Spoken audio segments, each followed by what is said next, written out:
Hi, everybody. It's me coming to you from my little corner of the home office, and right on the eve of beginning my whatever it is, millionth semester teaching. And also, it is now 2024 hours to go. It's 2024 now, and that means it is 32 weeks and 3 days before my birthday.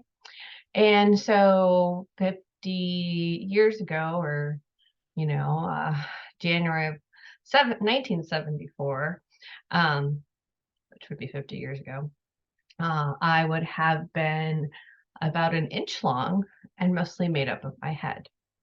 And my mom probably thought I was a UTI, which is, if you ask her, she'll tell you she didn't know she was pregnant with me for quite a while um, because of that. So, look at me. I started out as an infection, and now I'm here to share with you um, stories about Tom Robbins and my impending 50th birthday. And I've been reading some things about, getting older and this idea of being 50 being middle age. And it's, real bullshit because I'm not going to live to 100. Not the rate I'm going right now, for sure, with my health choices. Um, so I'm good. I'm lucky if I get another quarter of my life, right up to 75. So that last quarter of my life that I'm entering, I'm hoping that it's going to be a good one, and hopefully you will be there along for the ride. So the book we're going to talk about tonight is the third book, and probably hands down, if you're going to read any of the books, this would be the one to read for a couple of reasons. So we're talking about Still Life with Woodpecker by Tom Robbins. It was published in 1980. So again, it's still taking Ralph Nader figures in this book a little bit. So we're thinking about the late 70s here, but it was published in 1980. And it is the shortest book. This doesn't look very short because the print is gigantic, which is great. So I think it's the shortest book, coming in under 300 pages. And it's, I think, the only book where there's a single plot line. There are no parallel plot lines. Like if we think about the first book, there was Plucky Purcell in the Vatican, and Amanda, John Paul, and them in the roadside attraction, these parallel stories that were connected eventually. This all takes place on one plot line. All the characters, there's no, and the characters are, we have princesses, we have kings and queens, we have an outlaw, Ralph Nader makes a brief appearance, we have some aliens, we have some wealthy Saudi Arabians, some CIA agents or FBI, I forget which one. But a lot of different, and of course the woodpecker, the outlaw, if I hadn't mentioned, is the woodpecker. And so those are, and the typewriter. Typewriter is also part of this book. And this is not the first time nor the last time you'll see Tom Robbins give inanimate objects agency in his stories and voices and, abilities to do things. And the big one's coming up in a couple books, the ones with all the inanimate objects. So I'm not going to read you the quote on the back because I don't think it's very good on this one in particular. But it does talk about the book. One of the biggest questions that they contemplate are not only, what is an outlaw, and I'll post a picture of Mike reading to me the definition of outlaw from the book when he was reading it while we were on vacation. But this question of what makes love stay. And so two of our characters fall in love and are trying to figure out what makes that love stay. Also, this book can be read as what happens to your mind when you stare too long at a pack of Camel cigarettes, which is really what I think it's about. But when you meditate too long on a pack of cigarettes, like, where does your mind go? So that's a really interesting part of this. Again, lots of dated language, lots of sex, lots of talking about sex. Like, I mean, you cannot read a Tom Robbins book without there being some reference and descriptions of sex. So that's just par for the course in every book, but there's always more to it. And one of the big things here that I thought was really interesting when I first read it, like, it goes through the phases of the moon. Each section is a phase of the moon.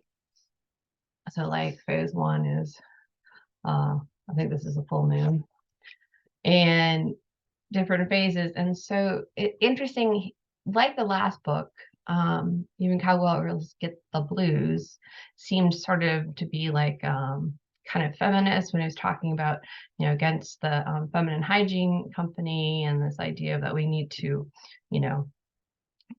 spray things all over ourselves to be appealing to men. A big preoccupation with this, relatively big preoccupation with this book, is about how men can take the burden off of women of conception. So looking for that male contraception, or looking for a way that is natural for women to prevent conception. So contraception, a natural contraception. And so that's really interesting. And I think about Tom Robbins, sometimes it's hard to think about him being kind of a feminist because of the way he talks and writes about women in a sexual matter, but he's also putting men in that position as well. No pun intended, position there. But so he comes up with this idea, and I don't know if it's actually anywhere else, called lunaception, which is kind of interesting. This idea that since women are on a 28-day cycle, most women, and that we can be one with the moon, and time our cycles to the lunar cycle. I haven't done any independent research on this. They also talk about love as the moon tarot card, which is interesting. So there's a lot of lunar kinds of discussions in here, which, if I tend to identify mostly with the sun rather than the moon, but it's pretty interesting. And again, tarot card comes up in here, and we'll see the tarot in reference to the tarot in a couple of his other books, which are really interesting. So I'm just going to read a couple quotes that I think are great, and then just wrap it up for now, and then see you next month, hopefully sometime in February, for the next book. So, and a big part of the book are two protagonists, the ones that are our main protagonists that are trying to make love stay, are having lots of dialogue and lots of conversation, and that's where some of these quotes come from. Water. All right.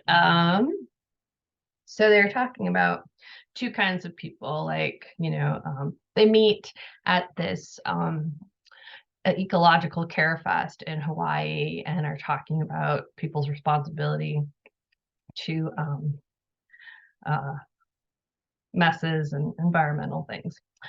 And this is actually an insert by the author rather than speaking from the princess and the outlaw. And how you pronounce her name, like Mike and I pronounce it completely different. So however you want to pronounce her name, you can pronounce her name. So the author inserts, there are two kinds of people in the world. Those who believe there are two kinds of people in this world, and those are smart enough to know better. Love that. And he goes on to say, however, for the sake of argument, sometimes we just want to say that. But there are more than just two kinds of people. It's a rough, weak argument. This one is really interesting because this was about what are we paying attention to, right? Again, going back to this like ecological care fest that they meet at and what we should be paying attention to. Ralph Nader is mentioned previously in this section here, and about what we should be paying attention to as humans. When she asks if he thinks she's been paying attention to the wrong things. I don't know, babe. I don't know what you've been paying attention to because I don't know what you've been dreaming about. We may think we're paying attention to this, that, or the other, but our dreams tell us what we're really interested in. Dreams never lie. But then they go on to say how many of us forget what we dream about at night. So I thought that was an interesting quote. This one was really interesting. My education friends and other scholars and people, equity is a big conversation right now. And I think this is a definition of equity from Tom Robbins in the late 70s. And he says, equality is not in regarding different things similarly. Equality is in regarding different things differently. Equity? All right. Two more quotes and then you're done with me. Page 99. I should be giving you the page numbers if I was a proper scholar. Next one is on page 99.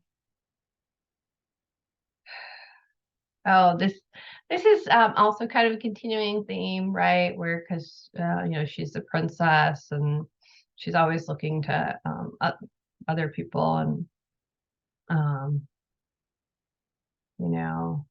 this idea of being rescued and helping ourselves. And these last couple of quotes go back to this idea of where we find our strength, right? And where we find our love is within us, right? Rather than outside of us, right? And so he says, this is the outlaw speaking, we are our own dragons as well as our own. I'm going to restart that again. Get rid of that at some point. We are our own dragons as well as our own heroes, and we have to rescue ourselves from ourselves. One of the bands we used to listen to back in Minneapolis, it had this song about like how we'd always get in our own way, like got to get out of my own way. Last quote, very similar to the first one, towards the end of the book, page 157. You can see 157 is a little over half. So, and so this is at the point where one of the protagonists is spending an awful lot of time staring into that camel pack. So, and she says, this is the female protagonist. When we're incomplete, we're always searching for somebody to complete us. When, after a few years or a few months of a relationship, we find that we're still unfulfilled, we blame our partners and take up with somebody more promising. This can go on and on and on until we admit that while a partner can add sweet dimensions to our lives, we, each of us, are responsible for our own fulfillment. Nobody else can provide it for us, and to believe otherwise is to delude ourselves dangerously and to program for eventual failure every relationship we enter. And then she says, hey, that's pretty good. I should write it down. But she doesn't have a pencil and paper.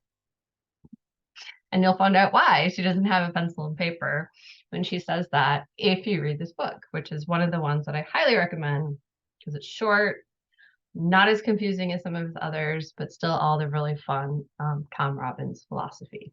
So thank you for listening, and I'll see you next time.